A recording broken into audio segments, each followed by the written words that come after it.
Corona চিকিৎসায় চাহিদার তুলনায় যন্ত্রপাতি আছে মাত্র ৩৩%। স্বাস্থ্যসেবা ব্যাহতের শঙ্কা বিশেষজ্ঞদের।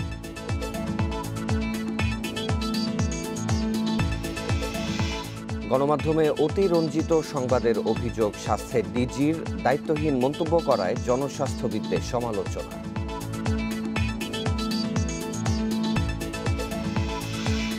করোনা লকডাউনে হাওড় অঞ্চলে ধান কাটা শ্রমিকের সংকট, দ্রুত ফসল না তুললে বন্যায় ফসলহানির শঙ্কায় কৃষক।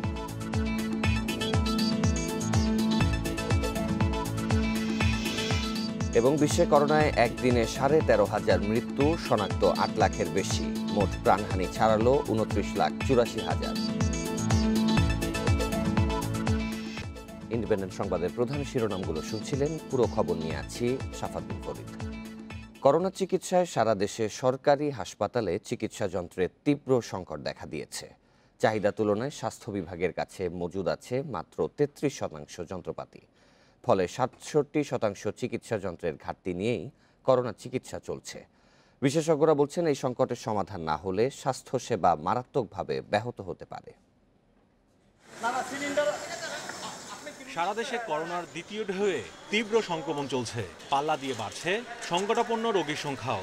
এসব রোগীর চিকিৎসায় প্রয়োজন হচ্ছে বিশেষ ধরনের যন্ত্রপাতি। তবে চাহিদার তুলনায় চিকিৎসা যন্ত্রের দেখা দিয়েছে তীব্র সংকট। স্বাস্থ্য অধিদপ্তরে রাজধানীসহ দেশের 8 বিভাগ থেকে পাঠানো তালিকায় দেখা গেছে oxygen cylinder, ventilator, high flow nasal cannula, oxygen concentrator, ICU সজ্জার তীব্র সংকট সৃষ্টি হয়েছে। এ 5 ধরনের মোট 28,259টি যন্ত্রের চাহিদাপত্র দেয়া হয়েছে। তবে মঙ্গলবার পর্যন্ত কেন্দ্রীয় ঔষধাগারে এসব যন্ত্রের মজুদ আছে মাত্র 9,291টি, যা প্রয়োজনের তুলনায় মাত্র 33%। স্বাস্থ্য অধিদপ্তর বলছে, প্রয়োজনে দ্রুত এসব যন্ত্র ক্রয় করা হবে। গত সপ্তাহে আমাদের 8টা ডিভিশনের ডাইরেক্টরদের কাছ থেকে এবং মহানগরী যে সমস্ত কোভিড ডেডিকেটেড হাসপাতাল আছে তাদের কাছ থেকে চাহিদা তৈরি করেছি। সিএমইটির যে মজুদ আছে সেই মজুদকে আমরা ইকুয়াল ডিস্ট্রিবিউশন করে যার যতটুকু প্রয়োজন ততটুকু আমরা হয়তো সম্পূর্ণ না পারলে আমরা পার্শিয়ালি পারবো।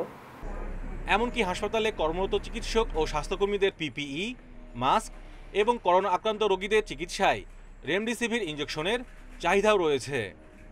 এবং যদি দেখা যায় যে চাহিদার তুলনায় আমাদের হাতে প্রয়োজনীয় স্টক নেই, তাহলে আগের বারে যা ঘটেছে তাই ঘটবে। সেটি হচ্ছে এরকম যে আমরা একটা অন্তর্বর্তীকালীন পরিকল্পনা নিয়ে নেব। এখন যেগুলো আছে সেগুলো দ্রুত আমরা বিতরণ করে ফেলবো। এই বিতরণ প্রক্রিয়ার মধ্যেই নতুন ক্রয়ের বা সংগ্রহের পরিকল্পনা আমরা করে ফেলবো এবং সেটি করে ফেলবো। ইনফেকশন হয়েছে স্বাস্থ্যবিধি না মানার জন্য, আর চিকিৎসার ব্যবস্থা, চিকিৎসার সরঞ্জাম ঠিকমতো সব জায়গায় না থাকার জন্য এখন পেশেন্টরা চিকিৎসা পাচ্ছে না এবং অনেক পেশেন্ট সেজন্য মারা যাচ্ছে।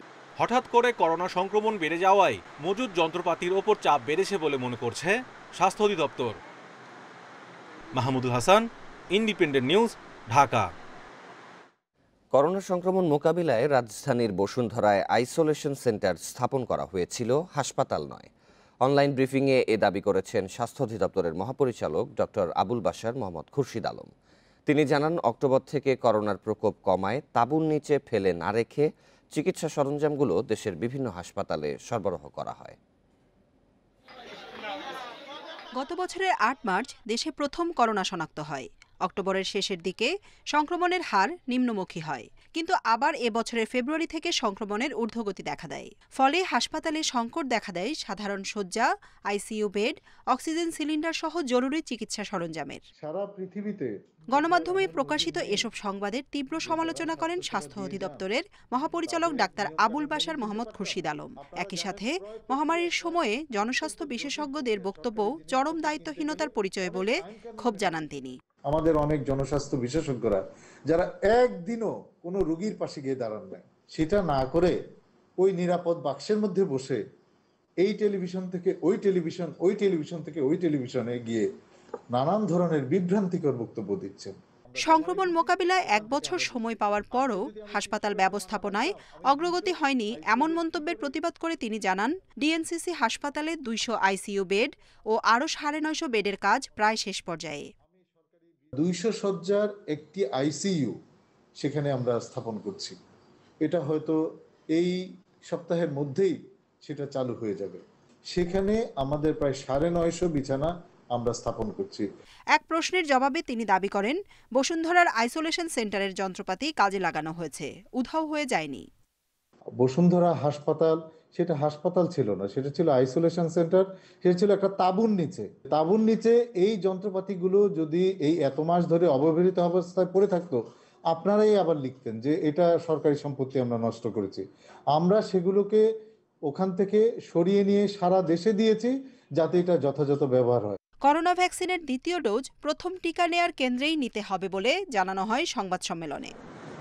জান্নাতুল ফেরদাউস তানভি, ইন্ডিপেন্ডেন্ট নিউজ, ঢাকা। করোনার দ্বিতীয় ঢেউ মোকাবিলায় কঠোর লকডাউনের প্রথম দিনে রাজধানীতে যাত্রীবাহী গণপরিবহন দেখা যায়নি।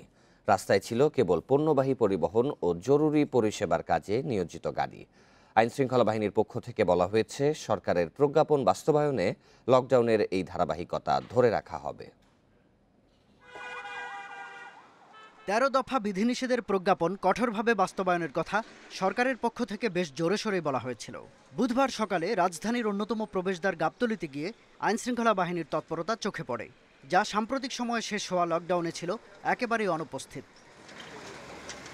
লকডাউন সফলভাবে বাস্তবায়নে কোন পদ্ধতিতে এগোচ্ছে পুলিশ? প্রত্যেকটা গাড়ি এখানে আমাদের ট্রাফিকের পক্ষ থেকে চেক করা হচ্ছে। ওই প্রজ্ঞাপনে যে বিধিনিষেধ আছে সেই অনুযায়ী কার্যক্রম চলছে। যেগুলোর পারমিশন আছে ওই প্রজ্ঞাপন অনুযায়ী যেগুলো চলতে পারবে শুধু সেগুলোই চলতে দেওয়া হচ্ছে এবং অন্য কোনো কিছু অ্যালাউ করা হচ্ছে না। লকডাউন কঠোরতার বিষয়ে সাধারণ মানুষের মধ্যে দেখা গেছে মিশ্র প্রতিক্রিয়া। আমি আসার পথে 6-7টা জায়গায় চেক হয়েছে মুভমেন্ট পাস আছে কিনা, এবং কি আমার মনে হয় যে ওনারা এখন পর্যন্ত সঠিকভাবে ওনাদের দায়িত্ব পালন করতেছে। বললো যে মুভমেন্ট পাস নাই। আমি তো গার্মেন্টসের অনন্ত কোম্পানির গাড়ি গার্মেন্টসের লোকানোর জন্য যাচ্ছিলাম, ওইটা কি বললো যে না মুভমেন্ট পাস নাই, সেজন্য গাড়ি আটকাই রাখছে। ফ্যাক্টরি খোলা, মেল ফ্যাক্টরি উৎপাদন করলে তো শ্রমিক আছে, তাদের গাড়ি আছে, গাড়ি দিয়ে পাঠাই দিবে। তো সেক্ষেত্রে তো আমাদের আসতে বাধ্য, আমরা চাকরি করি। তাহলে আমরা আসি তা আসে যদি রাস্তায় যদি একদম হয়রানির শিকার হই, তাহলে আমাদের দুঃখজনক ব্যাপার না। রাজধানীর আরেক প্রবেশমুখ আবদুল্লাপুরেও দেখা যায়নি কোনো যাত্রীবাহী পরিবহন। সেখান থেকে উত্তরা হয়ে গোটা বিমানবন্দর সড়কেই পুলিশের তৎপরতা ছিল চোখে পড়ার মতো। রাজধানীর প্রবেশপথ বা প্রধান প্রধান সড়কেই শুধু নয়, চেকপোস্ট ছিল নগরের বহু এলাকাতেই। গণপরিবহন না থাকায় বাইরে মানুষের আনাগোনাও ছিল সাধারণ ছুটির দিনের থেকেও অনেক কম। তবে কাজের সূত্রে অনেককেই দীর্ঘপথ হেঁটে ভোগান্তিতে পড়তে হয়েছে। রাজধানীর বিভিন্ন সড়কে দিন জুড়েই চলেছে র্যাবের তল্লাশি ও টহল। কঠোরতা ছিল তাদের মধ্যেও। আমরা সকাল থেকে 2-3 বার চেকপোস্ট করলাম, বিভিন্ন জায়গায় আলাদা এবং একত্র হইয়া চেকপোস্ট করতেছি। পুরা শহরে আমরা ঘোরাফেরা করবো যাতে মানুষের যানজট না হয়, মানুষ যাতে নিরাপত্তাভাবে চলতে পারে, থাকতে পারে, খাইতে পারে, সুখে থাকতে পারে, এটাই আমাদের কামনা আর কি। আমরা এই প্রোগ্রাম চালাই যাব, অব্যাহত থাকবে যতক্ষণ সরকারি হুকুম থাকে, ওইভাবে আমরা কাজ চালাই যাব ইনশাল্লাহ। তবে বুধবার দুপুরের দিকে সড়কে গাড়ির সংখ্যা কমে এলে তৎপরতায় কিছুটা শিথিলতা দেখা যায়। শাহাদাত স্বপন, ইন্ডিপেন্ডেন্ট নিউজ, ঢাকা। এবারে কঠোর লকডাউনের দ্বিতীয় দিনের পরিস্থিতি জানাতে রাজধানীর মিরপুরের টেকনিক্যাল মোড় থেকে যোগ দিচ্ছেন সহকর্মী আলামিন হোসেন। আলামিন, লকডাউনের প্রথম দিনে রাজধানীতে বেশ তৎপরতা দেখা যায় আইনশৃঙ্খলা বাহিনীর, তো আজকে তাদের তৎপরতা কেমন দেখছেন?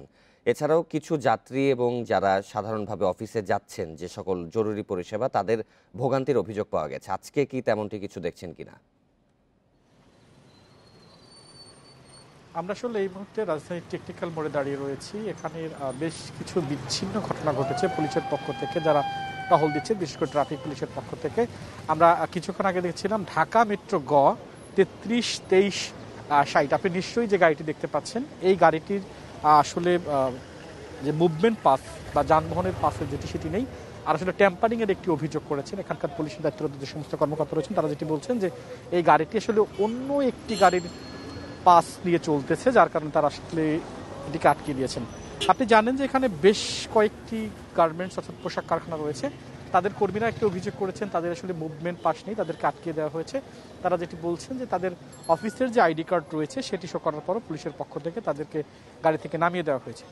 জবাবে পুলিশের পক্ষ থেকে বলা হয়েছে যে যাদের কাছে আসলে মুভমেন্ট পাস নাই কিংবা তাদের তো যে সমস্ত কর্মী রয়েছেন পোশাক কারখানা তাদের আলাদা পরিবহন ব্যবস্থার মধ্য দিয়ে অফিসে আসা নেওয়ার বা শিল্প কারখানায় নেওয়ার কথা ছিল, সেটি যেহেতু নেই তাদেরকে এইভাবেই মুভমেন্ট পাস ছাড়া কাউকে দেওয়া হচ্ছে না। আপনি নিশ্চয়ই দেখতে পাচ্ছেন যে পুলিশের পক্ষ থেকে কিন্তু প্রত্যেকটি গাড়ি যারা আসলে যাচ্ছেন বের হচ্ছেন তাদেরকে তল্লাশি বা তাদের মুভমেন্ট পাস রয়েছে কিনা সেটি তারা পর্যাপ্তভাবে খতিয়ে দেখছেন। আমরা এখন পর্যন্ত যেটি অন্তত 3 থেকে 4টি বাইককে আটকে দেওয়া হয়েছে যে তাদের কাছে মুভমেন্ট পাস না থাকার কারণে পুলিশ তাদের কোনোভাবেই যেতে দিচ্ছে না। আরেকটি ঘটনা এখানে ঘটেছে, সেটি হচ্ছে যে একজনের মুভমেন্ট পাস যেহেতু হস্তান্তরযোগ্য নয়, সেক্ষেত্রে অন্য একজনের মুভমেন্ট পাস নিয়ে আসলে সারেক কারণে বেশ কয়েকটি গাড়িকে আপনি নিশ্চয়ই দেখতে পাচ্ছেন যে আটকে দিয়েছে। এবং এখানে শুধুমাত্র তাই না, কার্ড দেখা হচ্ছে, আপনি নিশ্চয়ই দেখতে পাচ্ছেন পুলিশ সদস্য তৎপরতা, যারা শুধুমাত্র বিভিন্ন কলকারখানায় চাকরি করেন তাদেরকে ছেড়ে দেওয়া হচ্ছে। পুলিশের পক্ষ থেকে এর বাইরেও কাগজপত্র রয়েছে কিনা, অর্থাৎ যেই যানবাহনটিতে করে যাচ্ছে যাত্রীরা তাদের কার্ড রয়েছে কিনা বা সেই গাড়ির কাগজপত্র রয়েছে কিনা সেটিও কিন্তু তারা এখন পর্যন্ত খতিয়ে দেখছে। আরেকটি বিষয়, আমরা দারুস সালামের এই রাস্তাটা যেটি রয়েছে সেই রাস্তাটি কিন্তু বন্ধ করে দেওয়া হয়েছে, আপনি নিশ্চয়ই দেখতে পাচ্ছেন এটি সম্পূর্ণভাবে সিল করে দেওয়া হয়েছে, অর্থাৎ এই জায়গাটাতে কেউ ঢুকতে পারবে না। রিক্সার ক্ষেত্রে কিছুটা গতকালকে যেমনটা ছিল যে কঠোরতা ছিল, মূল সড়কে রিক্সা ঢুকতে দেওয়া হয়নি, আমরা সকালে কিন্তু সেই জায়গাটা নেই বললেই চলে, অর্থাৎ সকালের মূল যে সড়কগুলো সেই সড়কে আমরা রিক্সা চলাচল করতে দেখি, যদিও সেটি ঘুরিয়ে দেওয়া হচ্ছে পুলিশের পক্ষ থেকে। এই পর্যন্ত এসে দেখছি, আপনি নিশ্চয়ই দেখতে পাচ্ছেন পুলিশ সদস্যের পক্ষ থেকে সেটি আসলে ঘুরিয়ে দেওয়া হয়েছে। আর আরেকটি বিষয়, বিজিএমইএ বিকেএম এর পক্ষ থেকে যে সমস্ত বিষয়গুলো পুলিশের পক্ষ থেকে সার্ভার জটিলতার একটি কথা বলা হয়েছে। এখানে অন্তত 2 জন যাত্রী যারা বাইকে করে যাচ্ছিলেন তারা বলছিলেন যে তাদের কাছে মুভমেন্ট পাস নেই, কেন নেই জানতে চাওয়ার জবাবে তারা বলছেন যে তারা গতকালকে থেকে ট্রাই করেছেন কিন্তু সার্ভার জটিলতার কারণে সেখানে তারা ঢুকতে পারছেন না, অতএব তাদেরকে মুভমেন্ট পাস ছাড়াই বেরোতেছে এবং তাদেরকে আইনের আওতায় এনেছেন এখানকার নেতৃত্ব পুলিশ কর্তারা। কঠোর লকডাউনের দ্বিতীয় দিনের পরিস্থিতির খবর জানাচ্ছিলেন সহকর্মী আলামিন হোসেন। সর্বাত্মক লকডাউনের প্রথম দিন রেকর্ড 96 জনের মৃত্যু হয়েছে করোনায়, আক্রান্তের সংখ্যা ছাড়িয়েছে 7 লাখ। গত বছর মহামারীর প্রাদুর্ভাবের পর একদিনে এত মৃত্যু আর কখনো দেখেনি দেশ। এর আগে সোমবার 83 জনের মৃত্যু হয়েছিল। করোনায় প্রাণহানি বাড়ছেই, গত শনিবার 77, রোববার 78, সোমবার মৃত্যু হয়েছিল 83 জনের। তবে মঙ্গলবার সে সংখ্যা 69-এ নামায় মিলেছিল খানিকটা স্বস্তি।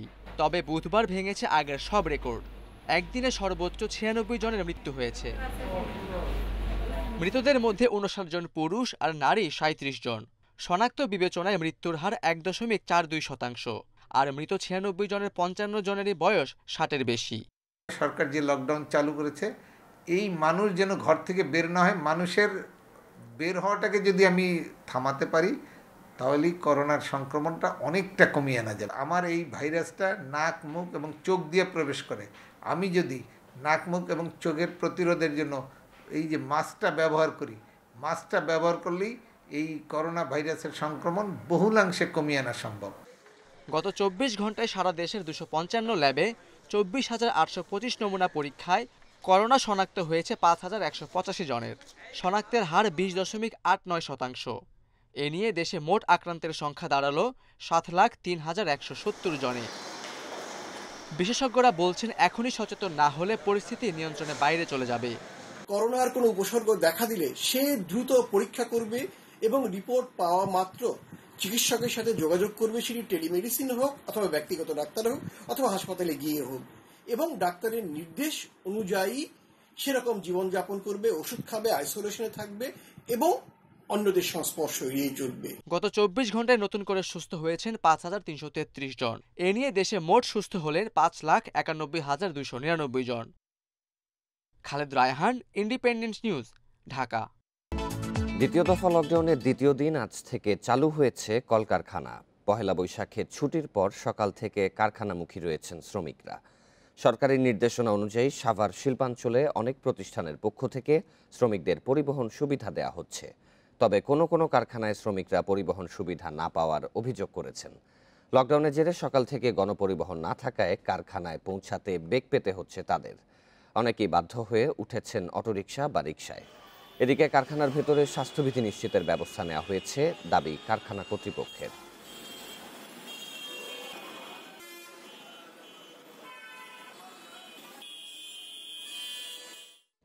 সরকারি নির্দেশনা অনুযায়ী লকডাউনে উৎপাদন কার্যক্রম চালু রয়েছে শিল্প কলকারখানায়। স্বাস্থ্যবিধি মানায় জোর দেওয়া হয়েছে বলে জানিয়েছেন উদ্যোক্তারা। এ বিষয়ে আরও জানাতে এবার গাজীপুরের টঙ্গী ও সাভার থেকে যোগ দিচ্ছেন সহকর্মীরা। শুরুতেই টঙ্গীতে যাব, সেখানে রয়েছেন সহকর্মী সোহেল রানা। রানা, টঙ্গীতে যেসব শিল্প কারখানা রয়েছে সেখানে লকডাউনের নির্দেশনা কতটুকু বাস্তবায়ন করা হচ্ছে, আর শ্রমিকরা কোনো অভিযোগ করেছেন কিনা?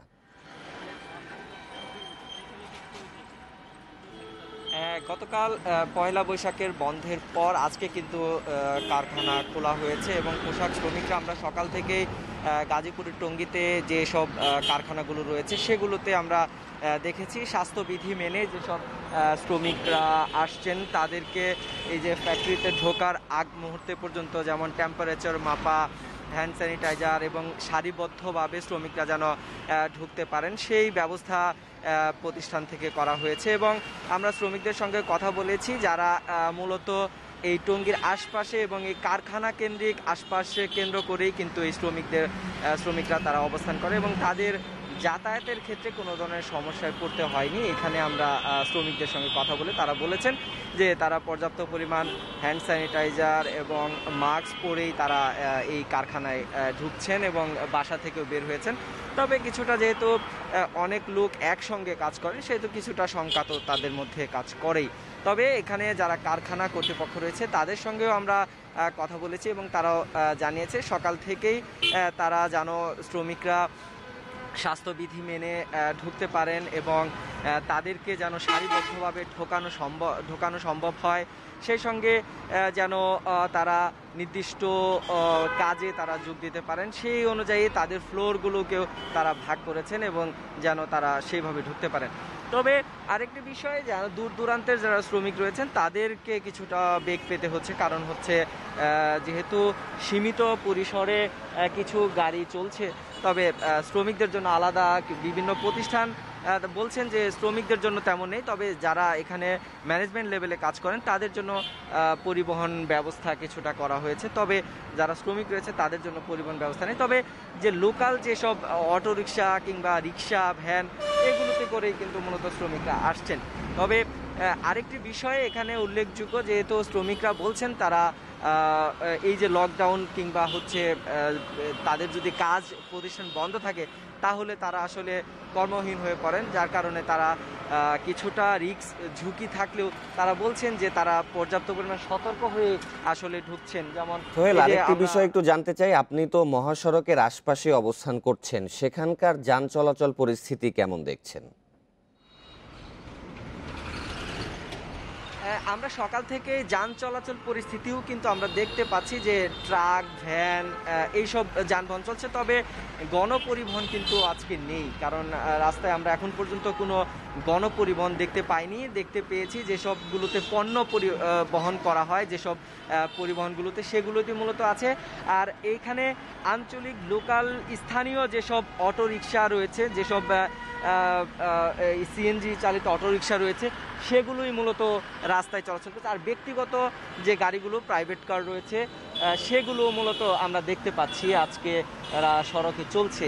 এবং এই যে টঙ্গীর গাজীপুরে এখানে কিন্তু সবগুলো গার্মেন্টস শিল্প কারখানা, এখানেই মূলত বেশিরভাগ কারখানা এখানটাই রয়েছে এবং আমরা দেখেছি সারিবদ্ধভাবে বিভিন্ন শ্রমিকরা তারা কিন্তু পায়ে হেঁটে এখানে আসছেন এবং বেশিরভাগ শ্রমিকই দেখা যায় এই যে কারখানা কেন্দ্র করে আশপাশেই তারা অবস্থান করেন, যার কারণে শ্রমিকদেরও অত ধরনের যে ধরনের বিড়ম্বনা পড়া দরকার সেগুলো আসলে আমরা এখন পর্যন্ত পাইনি। তবে যে গণপরিবহন যেহেতু নেই সেহেতু কিছু কিছু যারা স্বল্প দূরত্বের একটু বাইরে থাকেন তাদেরকে আসলে কিছুটা বিড়ম্বনায় পড়তে হচ্ছে। সোহেল রানা আমাদের সাথেই থাকবেন। এবার আমরা একটু সাভারের পরিস্থিতি জানবো, জানাতে যোগ দিচ্ছেন সহকর্মী রুবেল আহমেদ। রুবেল, সাভারের শিল্প কারখানায় স্বাস্থ্যবিধি মানার বিষয়ে কি কি উদ্যোগ নেওয়া হয়েছে এবং পরিবহন নিয়ে শ্রমিকরা কি কোনো ধরনের অভিযোগ করেছেন কিনা? দেখুন, আমি কিন্তু আজকে সেই ভোর 5টা থেকে সাভার শিল্পাঞ্চলের বিভিন্ন অঞ্চল ঘুরে ঘুরে যে চিত্রটি দেখতে পেয়েছি। আমি এই মুহূর্তে আছি ডিপেজেট এলাকাতে।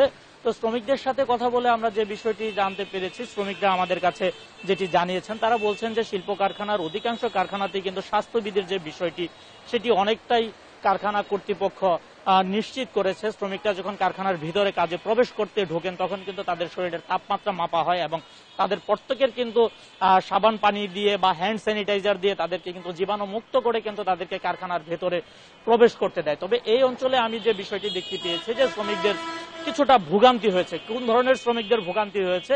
সাভার শিল্পাঞ্চলের অধিকাংশ পোশাক শ্রমিকই কিন্তু কারখানার আশপাশের বাসা বাড়িতে ভাড়া থেকে কিন্তু ঠিক বাসার পাশে যে কারখানাগুলো রয়েছে সেসব কারখানাতে তারা কাজ করেন বলে আমাদেরকে জানিয়েছেন। তবে কারখানা থেকে খুব বেশি দূরেও না আবার খুব বেশি কাছেও না, সে সকল শ্রমিকদের কিন্তু কিছুটা ভোগান্তিতে পড়তে হয়েছে যেহেতু গণপরিবহন চলাচল বন্ধ রয়েছে এবং অধিকাংশ কারখানা মালিক কিন্তু প্রজ্ঞাপন অনুযায়ী শ্রমিকদের যে নিজস্ব পরিবহন ব্যবস্থায় কারখানায় আনা নেওয়া করা হবে সেই বিষয়টি কিন্তু বাস্তবায়ন করেছে। তবে যে শ্রমিকরা কারখানা থেকে খুব বেশি দূরেও না কাছেও না সেই শ্রমিকদের জন্য কিন্তু এই পরিবহন সুবিধাটি নিশ্চিত করা হয়নি বলে শ্রমিকরা আমাদের কাছে অভিযোগ করেছেন, যার ফলে শ্রমিকরা কিন্তু গণপরিবহন না চলাচল করাতে ভোগান্তিতে পড়েছে। তারা স্থানীয় যে অটো রিক্সাগুলো রয়েছে বা রিক্সা রয়েছে সেগুলোতে কিন্তু করে তারা কিন্তু অতিরিক্ত ভাড়া দিয়ে কারখানাতে কাজে যোগ দিচ্ছেন এবং অনেক শ্রমিককে আমরা দেখেছি যে তারা পায়ে হেঁটেও কিন্তু কারখানাতে যোগ দিয়েছেন। সব মিলে বলা যায় যে সাভার শিল্পাঞ্চলে সর্বাত্মক লকডাউনের যে বিষয়টি শ্রমিকদের উপরে তেমন প্রভাব পড়েনি। তবে যে সকল শ্রমিকরা কারখানা থেকে খুব বেশি দূরেও না খুব বেশি কাছেও না সেই সকল শ্রমিকদের কিন্তু কিছুটা ভোগান্তিতে পড়তে হয়েছে বলে শ্রমিকরা আমাদেরকে জানিয়েছেন এবং স্থানীয় যে শ্রমিক নেতারা রয়েছেন তারা বলছেন যে এই স্বল্প দূরত্বের যে সকল শ্রমিকরা থাকে তাদের জন্য যেন কারখানা মালিকরা যেন পরিবহনের যথাযথ ব্যবস্থা করেন সেই বিষয়টি দেখার জন্য সরকারের প্রতি কিন্তু স্থানীয় শ্রমিক নেতারা আহ্বান জানিয়েছেন। লকডাউনে শিল্প কারখানার কার্যক্রমের বিষয়ে টঙ্গী ও সাভার থেকে জানাচ্ছিলেন সহকর্মীরা। এক সপ্তাহ ধরে হাওড়া অঞ্চলে শুরু হয়েছে ধান কাটা মারাই, কিন্তু করোনার প্রকোপ আর লকডাউনের কারণে দেখা দিয়েছে শ্রমিক সংকট। দ্রুত ফসল ঘরে তুলতে না পারলে আগাম বন্যায় ফসল হানির আশঙ্কা দেখা দিয়েছে কৃষকের মনে। এজন্য সহযোগিতার কথা জানিয়েছে কৃষি বিভাগ। সুনামগঞ্জের হাওড়া অঞ্চলে বিচ্ছিন্নভাবে শুরু হয়েছে ধান কাটা মারাই। মৌসুমের শুরুতেই ঝড় বৃষ্টি দেখা দেয় দুশ্চিন্তায় পড়েছেন কৃষকরা, তাই স্কুল কলেজে পড়ুয়া ছেলেমেয়েরাও নেমে পড়েছেন কাজে। শ্রমিক অভাবে যেমন স্কুলে ছাত্ররা আছে, ওই ছাত্ররা তো আমরা কাজে লাগাই ধান কাটছি। শ্রমিক পাওয়া যাচ্ছে না, এজন্যই আমরা নিজেই ধান কাটা লেগে পড়েছি। যদি মেশিন আমাদের দেশে বাড়াইয়া দেন তে ধান কাটতে খুব সুবিধা হবে। বিভিন্ন প্রান্ত থেকে শ্রমিক আসতে শুরু করলেও লকডাউনের কারণে মিটছে না চাহিদা। এরই মধ্যে কিছু এলাকায় ফসল ঘরে তুলতে কৃষকদের সহায়তা দিচ্ছে কৃষি বিভাগ। 15 তারিখ থেকে 30 তারিখ পর্যন্ত সুনামগঞ্জ জেলায় এই কর্তনটা আসলে হবে এবং এটা পিক পিরিয়ড বলা যায়। এই জন্য আমরা বিভিন্ন জেলার সাথে যোগাযোগ করেছি যেখান থেকে শ্রমিক আসে এবং ধান কাটার জন্য। মৌলভীবাজারের হাকালুকি, হাইল হাওর সহ বিভিন্ন এলাকায় শুরু হয়েছে আগাম জাতের ধান কাটা। ঝড় বৃষ্টি শুরু হওয়ায় কৃষকের দুশ্চিন্তা বেড়েছে শ্রমিক সংকটের কারণে। এই বছর তো মানুষ পাইছি না, কয়েকজনের দ্বারে গেছি, তারা রমজানের লাগে কোনো কথা দিচ্ছি না, মানুষ পাইছি না। শ্রমিকের সংকট আছে। শ্রমিকের দাম ওখানে বলে 600 টাকা তো মিলতো না, 700 টাকা মিলেন না। কিতালাই এত করোনা ডরে আইতে না, মানুষ তো আনবা যাবে না ধান কাটতো। সংকট নিরসনে সহযোগিতার কথা জানিয়েছে জেলা প্রশাসন। গত বছর এই সময় আমরা আমাদের সম্মানিত চা শ্রমিকদের একটি সাহায্য নিয়েছিলাম ধান কর্তনের ক্ষেত্রে। আমাদের বিভিন্ন জনপ্রতিনিধিরা, আমাদের যুবকরা, তরুণরা, বিভিন্ন ছাত্র সংগঠনের নেতৃবৃন্দ সবাই এগিয়ে এসেছিলেন, রাজনৈতিক নেতৃবৃন্দ। এবছরও ওরকম অবস্থা হলে আমরা আসলে সবার সহযোগিতা পাবো বলে আশা করছি। এছাড়া নেত্রকোনার কিছু এলাকায় আগাম জাতের ধান কাটা মারাই শুরু করেছে চাষিরা।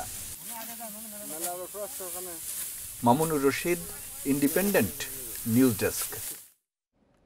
করোনাক্রান্ত হয়ে মারা গেলেন বর্ষিয়ান রাজনীতিক ও সাবেক আইনমন্ত্রী আব্দুল মতিন খসরু। তার মরদেহ রাখা হয়েছে সিএমএইচের হিমঘরে। আজ সুপ্রিম কোর্টে জানাজা শেষে দাফন করা হবে কুমিল্লার গ্রামের বাড়িতে। তার মৃত্যুতে শোক জানিয়েছেন রাষ্ট্রপতি, প্রধানমন্ত্রী ও প্রধান বিচারপতি। করোনা শনাক্তের পর 16 মার্চ থেকে চিকিৎসাধীন ছিলেন ঢাকার সিএমএইচে। শারীরিক অবস্থার অবনতি হলে 28 মার্চ নেওয়া হয় আইসিইউতে। 31 মার্চ কেবিনে আনা হলেও 6 দিনের মাথায় দ্বিতীয়বার নিতে হয় আইসিইউতে। মঙ্গলবার থেকে রাখা হয়েছিল লাইফ সাপোর্টে। অবশেষে বুধবার বিকেলে 71 বছর বয়সে মৃত্যু হয় তার। সুপ্রিম কোর্ট আইনজীবী সমিতি নিয়ে তার একটা বিরাট স্বপ্ন এবং পরিকল্পনা ছিল। আইনমন্ত্রী হিসেবে তিনি অনেক উন্নতির যে কাজ করেছেন, ওনার পরিকল্পনা ছিল যে আইনজীবী সমিতির সভাপতি হিসেবে তিনি সুপ্রিম কোর্ট আইনজীবী সমিতির আমাদের ভবন 2020 সহ আরও উন্নয়নমূলক কাজে উনি নিজেকে নিয়োজিত করবেন। আব্দুল মতিন খসরু আওয়ামী লীগের সভাপতিমণ্ডলীর সদস্য, কুমিল্লা 5 আসনের 5 বারের সংসদ সদস্য। আওয়ামী লীগ সরকারের 1996-2001 মেয়াদে দায়িত্ব পালন করেন আইনমন্ত্রীর। শোকবার্তায় প্রধানমন্ত্রী শেখ হাসিনা বলেছেন, বিজ্ঞ আইনজীবী ও জনমানুষের নেতা হিসেবে মতিন খসরু চিরদিন মানুষের হৃদয়ে বেঁচে থাকবেন। আর রাষ্ট্রপতি বলেছেন, কুখ্যাত ইনডেমনিটি অধ্যাদেশ বাতিলের মাধ্যমে জাতির জনক বঙ্গবন্ধু শেখ মুজিবুর রহমান হত্যা মামলার বিচারে তার ভূমিকা জাতি সবসময় শ্রদ্ধার সাথে স্মরণ করবে। জনাব আব্দুল মতিন খসরু এমপির মৃত্যুতে গভীরভাবে শোকাহত। আজকে আমি অত্যন্ত দুঃখের সাথে বলতে হয় যে বাংলাদেশ একজন অত্যন্ত প্রগাঢ় পার্লামেন্টেরিয়ানকে হারালো এবং এই শূন্যতা রাজনৈতিক অঙ্গনে, সংসদীয় গণতন্ত্রের অঙ্গনে এই যে তার মৃত্যু যে শূন্যতা সৃষ্টি করেছে সেটা পূরণ করা খুব কঠিন। কুমিল্লার ব্রাহ্মণপাড়ার মিরপুর গ্রামে 1950 সালের 12 ফেব্রুয়ারি জন্ম হয় আব্দুল মতিন খসরুর। 71-এ করেছেন মুক্তিযুদ্ধ। 1978 সালে যুক্ত হন আইন পেশায়। রেজওয়ানুল হক, ইন্ডিপেন্ডেন্ট নিউজ, ঢাকা। রাজধানীর নামি দামি ব্র্যান্ডের মিষ্টি সহ বিভিন্ন খাদ্য সামগ্রী তৈরি হচ্ছে দক্ষিণখানের একটি অস্বাস্থ্যকর কারখানায়, যেখানে 4-5 দিনের পুরনো শিরায় বারবার তৈরি হচ্ছে মিষ্টি। চিকিৎসকেরা বলছেন, দীর্ঘমেয়াদে এসব খাবার খেলে ক্যান্সার সহ নানা স্বাস্থ্য ঝুঁকি দেখা দিতে পারে। নিরাপদ খাদ্য কর্তৃপক্ষ বলছে, এসব কারখানার অনুমোদন দেননি তারা। কাঁচে ঘেরা বাক্সে সাজিয়ে রাখা হয়েছে দই মিষ্টি। প্রথম দেখাতে মনে হবে এটি একটি অভিজাত বিক্রয় কেন্দ্র। বিক্রয়কর্মীর দাবি, নিজস্ব কারখানায় স্বাস্থ্যকর পরিবেশে তৈরি হচ্ছে এসব মিষ্টি। দাওয়াল কারখানা আছে গাজী টাওয়ারের মানে অপোজিট থেকে ওদের কারখানা। এটা কি আপনাদের নিজস্ব কারখানা? হ্যাঁ, আমাদের নিজস্ব কারখানা। দোকান থেকে বেরিয়ে এবার কারখানার অনুসন্ধান, তবে ঢুকতে বাধা।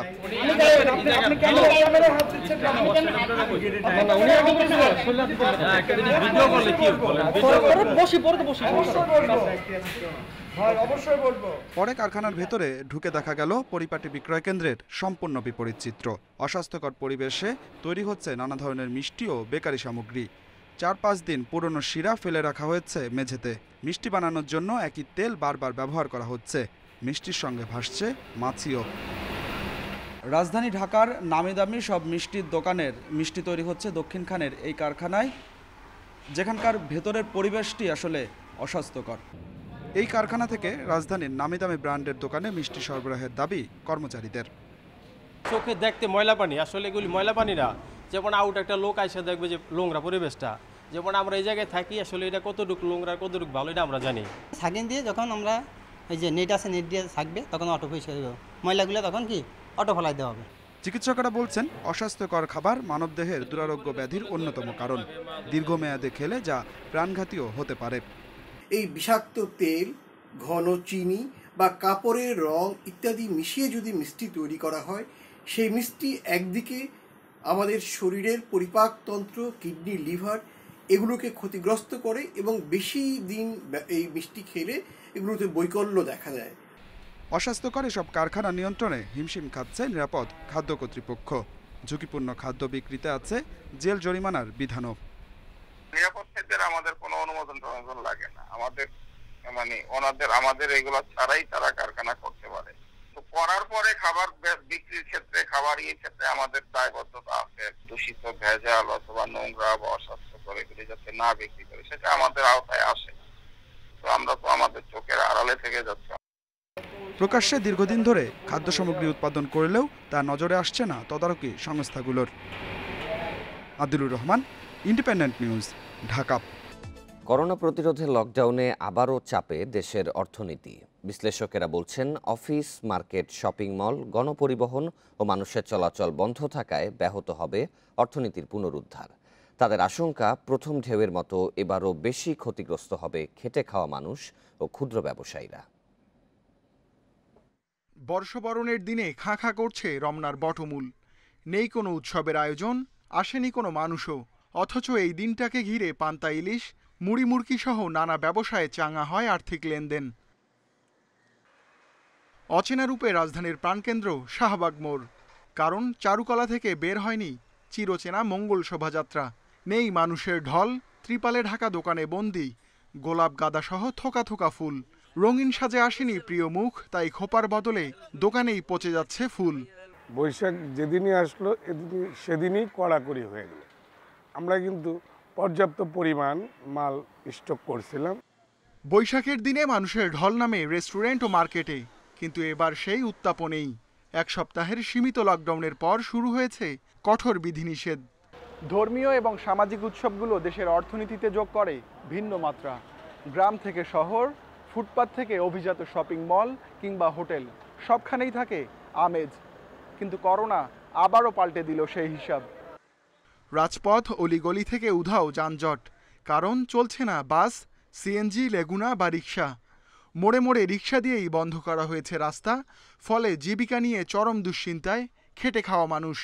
বাচ্চা কাচ্চা আছে, তাদের কাপড় চোপড় কেনা লাগবে, এর জন্য চিন্তা করলাম যে আজকে লকডাউন যখন, হয়তো রিক্সা চলতে পারে, ঠিক আছে, এই হিসাব করে বেরিয়েছি। ব্যাংক, কলকারখানা, জরুরি সেবা ছাড়া বন্ধ সব ধরনের অফিস। বিশ্লেষকেরা বলছেন কৃষি ও শিল্প উৎপাদন চালু থাকলেও ক্ষতিতে পড়বে সেবা খাত। অফিস আদালত বন্ধ হয়, তাদেরকে কেন্দ্র করে যে সার্ভিস বিজনেস অপারেট করে সেগুলো বন্ধ থাকবে। খুব দ্রুত এই সার্ভিসের যে সাবসেক্টরগুলো সবচেয়ে বেশি ক্ষতিগ্রস্ত হচ্ছে আবার নতুন করে তাদেরকে আইডেন্টিফাই করে খুব দ্রুত নতুন ফিসক্যাল সাপোর্ট এবং রেগুলেটরি এক্সামশন বা ইনসেন্টিভ সাপোর্ট টাইম বাউন্ড হলেও এটা খুব দ্রুত দিতে হবে। সংকট মোকাবিলায় দরিদ্র জনগোষ্ঠীকেও খাদ্য ও নগদ অর্থ সহায়তা দেওয়ার পরামর্শ বিশ্লেষকদের। Ruhul Amin, independent News, Dhaka. টিকা কেনা সহ করোনা মোকাবিলা ও অর্থনীতি পুনরুদ্ধারে বাংলাদেশকে 3 চুক্তির আওতায় $104 কোটি ঋণ দিচ্ছে বিশ্বব্যাংক। অর্থনৈতিক সম্পর্ক বিভাগ ইআরডির সঙ্গে এ বিষয়ে বিশ্বব্যাংকের ঋণ চুক্তি হয়েছে। বুধবার বিশ্বব্যাংকের ঢাকা কার্যালয়ের পাঠানো এক সংবাদ বিজ্ঞপ্তিতে এই তথ্য জানানো হয়েছে। চুক্তিতে সই করেন ইআরডি সচিব ফাতিমা ইয়াসমিন এবং বাংলাদেশে বিশ্বব্যাংকের কান্ট্রি ডিরেক্টর মার্সি টেম্বন। বিশ্বব্যাংকের কান্ট্রি ডিরেক্টর মার্সি টেম্বন বলেন, প্রণোদনা ঘোষণা ও সামাজিক নিরাপত্তা কর্মসূচির মাধ্যমে বাংলাদেশ করোনাকে বেশ ভালোভাবেই মোকাবিলা করেছে, কিন্তু অর্থনীতি পুনরুদ্ধারে বাংলাদেশকে টিকাদানের উপর নির্ভর করতে হবে। এই অর্থায়নের আওতায় বাংলাদেশের মোট জনসংখ্যার 1/3 মানুষকে টিকা দেয়া যাবে বলে জানান তিনি। সর্বাত্মক লকডাউনের মধ্যেও কম দামে পণ্য কিনতে ভ্রাম্যমাণ ট্রাকে ভিড় করছেন সাধারণ মানুষ, যদিও তা অন্যান্য দিনের চেয়ে কম। ক্রেতাদের অভিযোগ, দাম কিছুটা বাড়ানো হয়েছে। টিসিবি বলছে বাজার মূল্যের সঙ্গে সমন্বয় করেই দাম ঠিক করা হয়েছে, যা বিভিন্ন কাঁচা বাজারের তুলনায় 30 থেকে 40% কম। সংযমের মাস রমজান এলেই বেড়ে যায় নিত্য পণ্যের দাম, তাই বাজার নিয়ন্ত্রণে কম দামে পণ্য বিক্রি করে সরকারি বিপণন সংস্থা টিসিবি। এবার লকডাউনের মধ্যেও কম দামে পণ্য কিনতে পারায় খুশি ক্রেতারা। রমজানে দেখা যায় বিভিন্ন দেশে সবকিছুর দ্রব্যমূল্যের দাম নিয়ন্ত্রণে আসে, আর আমাদের দেশে দেখা যাচ্ছে সবকিছুই বাড়তি। রোদ্রের মধ্যে আমরা দাঁড়িয়ে আছি শুধু 100 টাকা লিটার কিংবা 80 টাকা কেজি খেজুর কিংবা হচ্ছে কি মানে দাম কমে পাওয়ার জন্যই আমরা মূলত লাইনে দাঁড়িয়ে আছি। রাজধানীতে 100টি ভ্রাম্যমাণ ট্রাকে করে চিনি, মসুর ডাল, সয়াবিন তেল, পেঁয়াজ, ছোলা ও খেজুর বিক্রি করা হচ্ছে। ক্রেতাদের অভিযোগ, কিছু কিছু পণ্যের দাম বাড়ানো হয়েছে। তারপর তেলের দাম ছিল 80 টাকা, তেল এখন 100 টাকা করছে। সবাই শৃঙ্খলাভাবে নিলে অবশ্যই সবাই পাবে। আর করোনার মধ্যে আরও মানুষ ফাঁকাফাঁকি দাঁড়ালে আমাদের মনে ভালো হতো। বিক্রেতারা বলছেন, লকডাউনের কারণে ক্রেতাদের ভিড় তুলনামূলক কম। আগের থেকে বিক্রি মানুষের পরিমাণ লকডাউনের কারণে একটু কম। বিক্রি হবে কিন্তু একটু সময় লাগবে। নর্মাল দিনে অনেক মানুষ থাকে, অনেক বেশি মানুষ থাকে, ইভেন অনেক ক্রাউড থাকে, অনেক বেশি সিরিয়াল থাকে। আজকে মানুষ খুব কম। টিসিবি বলছে বাজার মূল্যের সঙ্গে সমন্বয় করেই পণ্যের দাম কিছুটা বাড়ানো হয়েছে। আমরা দীর্ঘদিন সমন্বয়পূর্বক দাম বাড়াই, আমরা হুট করে দাম বাড়াই না। আমরা বাজারের সাথে যদি সমন্বয় করা না হয় তাহলে মার্কেট ডিফারেন্স বেশি হলে এটা ক্রেতাদের হাতে না গিয়ে এটা অন্যভাবে পণ্যটা বিক্রি হয়ে যেতে পারে। এই জন্য আমরা সবসময় সমন্বয় করি। সমন্বয় করার স্বার্থে কোনো পণ্যের দাম কিছুটা পুনর্নির্ধারণ করে বৃদ্ধি পায়, আবার কিছু কিছু পণ্যের দাম কম হয়। বেশিরভাগ ক্ষেত্রেই স্বাস্থ্যবিধি মানছেন না পণ্য কিনতে আসা ক্রেতারা। Sajjad Hossain, independent News, Dhaka. স্তর নেমে যাওয়ায় তীব্র খাবার পানির সংকট পড়েছে খুলনা নগরবাসীর মধ্যে। নগরীর অধিকাংশ নলকূপেই পানি উঠছে না। ওয়াসার পানিতেও দুর্গন্ধ আর ময়লা। এজন্য ভূগর্ভস্থ পানির ওপর নির্ভরশীলতা কমিয়ে প্রাকৃতিক পানির ওপর নির্ভরশীলতা বাড়ানোর তাগিদ দিচ্ছেন বিশেষজ্ঞরা। শুষ্ক মৌসুমের শুরুতেই খুলনা মহানগরীতে খাবার পানির সংকট দেখা দিয়েছে। পানির স্তর নিচে নেমে যাওয়ায় নগরীর অধিকাংশ নলকূপে পানি উঠছে না। কিছু নলকূপে পানি উঠলেও তা প্রয়োজনের তুলনায় খুবই কম। খাবার পানি সংগ্রহের জন্য যেতে হচ্ছে এক এলাকা থেকে অন্য এলাকায়। অন্যদিকে ওয়াসার পানিও ঠিকমতো পাওয়া যাচ্ছে না। অনেক স্থানেই আবার পানিতে দুর্গন্ধ আর ময়লায় সয়লাব। পানি তো ঠিকমতো পাওয়া যায় না, কিছু সময় থাকবে আবার কিছু সময় থাকে না। সারাদিন অনেক কষ্ট হয়। পানি মেলা কষ্ট হয়, একটা কলের ভর্তি 3 জন লোক লাগে। সব করা কল নষ্ট হয়ে গেছে, এই কল দিয়ে একটু করে পানি পড়তেছে। নগরবাসীর পানির সমস্যা মেটাতে অনেকে নিজ বাড়ির সংযোগ থেকে পানি দিচ্ছেন। নলকূপে পানি পাওয়া যাচ্ছে না, যার কারণে আমার বাসায় সাবমার্সেলের ব্যবস্থা আছে, বিধায় আমি কিছু লোকের এখানে উপকার করতেছি পানি দিয়ে। আমরা এত কষ্ট পাচ্ছি পানির জন্য যে আমরা সারাদিন আমাদের কলের দ্বারাই দিন কেটে যাচ্ছে। বিশেষজ্ঞরা বলছেন নগরীর এই সমস্যা নতুন নয়। গত কয়েক বছর ধরে শুষ্ক মৌসুমে খাবার পানির সংকটে পড়েছেন নগরবাসী। নদী প্রবাহগুলি আমাদের ঠিক করতে হবে। আমাদের ভূপরিস্থ যে পানি, সেই ভূপরিস্থ পানি ব্যবহার করতে হবে। বড় বড় শ্বাস জমিগুলিতে আমরা যদি দিঘি কেটে পুকুর কেটে এটাকে বৃষ্টির পানিকে সংরক্ষণ করতে পারি এবং সেই পানিকে খাবার উপযোগী করে যদি আমরা সরবরাহ করতে পারি, তাহলে একমাত্র পথ হলো স্থায়ী সমাধান। তবে এরপরও ওয়াসা বলছে পানির সংকট নেই নগরীতে। কিছু এলাকায় উন্নয়ন কাজের জন্য পাইপ লিকেজ হয় পানিতে ময়লা থাকতে পারে। অন্য কোনো সংস্থা প্রতিষ্ঠান তাদের কাজ করতে গিয়ে ওয়াসার পাইপলাইন ফাটিয়ে ফেলে ওই রিপেয়ারিং এর সময় দেখা যায় যে কিছু ময়লা পাইপে ঢুকে যায় কিছুক্ষণের জন্য। ওই পানিটা ক্লিয়ার না হওয়া পর্যন্ত এই সমস্যাটা অনেক সময় থাকে, আমরা দ্রুত সেটা সমাধান করে দিই। নগরীতে ওয়াসার 38,000 সংযোগ রয়েছে। প্রতিদিন 8 কোটি লিটার পানি সরবরাহ করা হচ্ছে। Independent News desk. বিশ্বে একদিনে করোনায় 13,500-এর বেশি মানুষের প্রাণহানি হয়েছে, নতুন করে শনাক্ত 8 লাখের বেশি। এ নিয়ে বিশ্বে মোট প্রাণহানি ছাড়ালো 29,84,000। এ পর্যন্ত আক্রান্ত 13,88,00,000-এর বেশি। বুধবার সবচেয়ে বেশি মৃত্যু হয়েছে ব্রাজিলে আর সর্বোচ্চ শনাক্ত ভারতে। ব্রাজিলে 24 ঘন্টায় মারা গেছে প্রায় 3,500 জন। নতুন করে শনাক্ত 75,000-এর বেশি। ভারতে 1,000-এর বেশি প্রাণহানি এবং প্রায় 2 লাখ মানুষের করোনা শনাক্ত হয়েছে।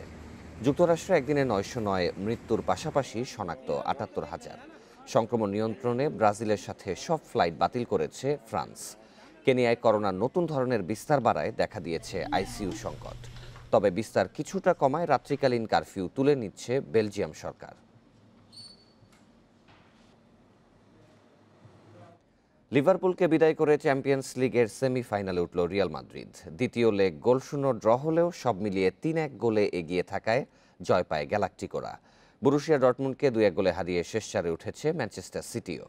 অবিশ্বাস্য কিছু চেষ্টায় ম্যাচের শুরু থেকেই আগ্রাসী লিভারপুল প্রথমার্ধে বেশ কয়েকটি সুযোগ পেলেও ফিনিশিং দুর্বলতায় গোল পায়নি অলরেডস। দ্বিতীয়ার্ধেও সালাহ মানেদের গোলের চেষ্টা ব্যর্থ রিয়াল মাদ্রিদের জমাট বাঁধা রক্ষণে। গোলশূন্য ড্র হওয়ায় সেমিতে জিদানের দল, যেখানে তাদের প্রতিপক্ষ চেলসি। এদিকে পিছিয়ে থেকেও ডর্টমুন্ডকে 2-1 গোলে হারিয়েছে ম্যান সিটি। সিটিজেনদের হয়ে গোল করেন রিয়াদ মাহরেজ ও ফিল ফোডেন। শেষ চারে ম্যান সিটির প্রতিপক্ষ পিএসজি।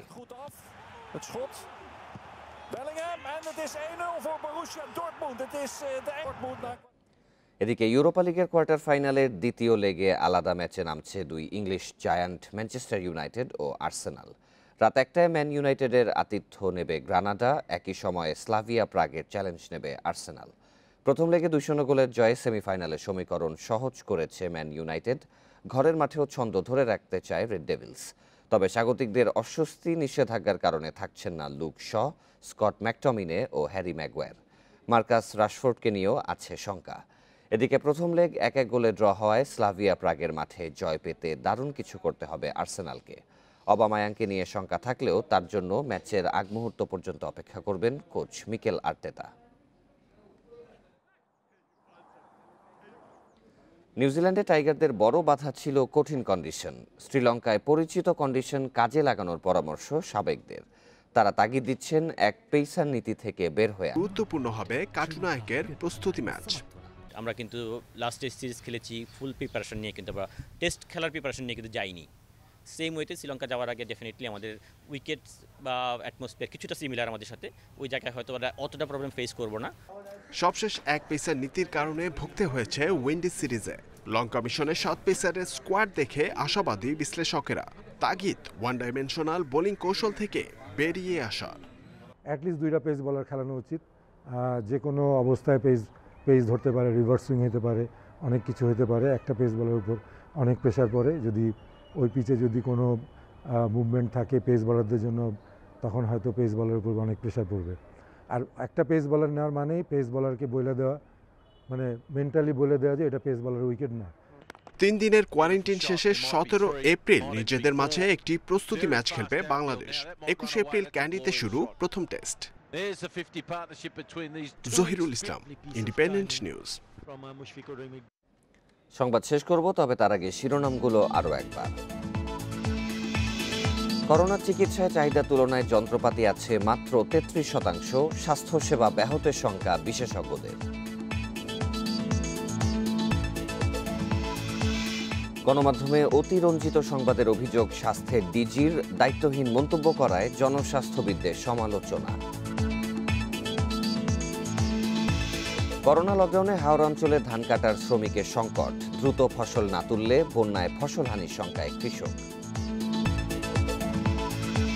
এবং বিশ্বে করোনায় একদিনে 13,500 মৃত্যু, শনাক্ত 8 লাখের বেশি, মোট প্রাণহানি ছাড়ালো 29,84,000।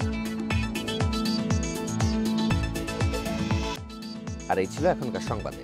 ইন্ডিপেন্ডেন্ট টেলিভিশনের সব খবর আরও বিস্তারিত জানতে চোখ রাখুন ফেসবুক, ইউটিউব এবং টুইটারে। ধন্যবাদ সবাইকে।